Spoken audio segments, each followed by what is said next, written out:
உங்களுக்கு முருகன் மீது மிகுந்த பற்றும் யாம் இருக்க பயமேங்கிற வாக்கியத்து மேலே நம்பிக்கையும் இருந்தால் இந்த பதிவை கண்டிப்பாக பாருங்கள். ஊருக்கு போயிட்டு, சொந்த ஊருக்கு போயிட்டு திருநெல்வேலி திரும்புகிற வழியில் தூத்துக்குடியில் இறங்கினேன் பஸ் மாறுறதுக்காக.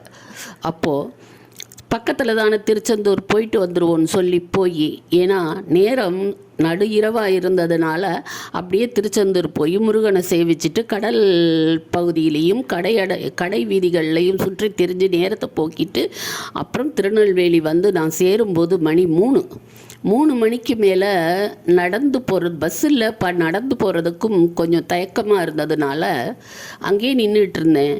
ஒரு நாய்க்கூட்டம் பெரிய அளவில் ஒரு 5-6 இருந்தது. அதை பார்த்தே எனக்கு ரொம்ப பயமாக இருந்தது.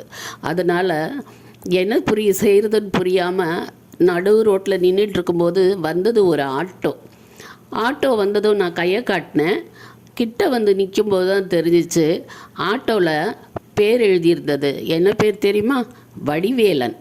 இந்த வடிவேலன் ஆட்டோவில் ஏறி நான் போக வேண்டிய இடத்த சொன்னதும் அவர் கொண்டுட்டு போய் என்னைய வீட்டு பக்கத்துலேயே விட்டார் அந்த ஆட்டோ டிரைவர். நான் பர்ஸை திறந்து எவ்வளவுன்னு கேட்கும்போது அதெல்லாம் ஒன்றும் வேணான்னு சொல்லிட்டு போகிறார். வந்தவர் ஆட்டோ டிரைவரா இல்லது அந்த வடிவேலனா? நீங்களே சொல்லுங்கள்.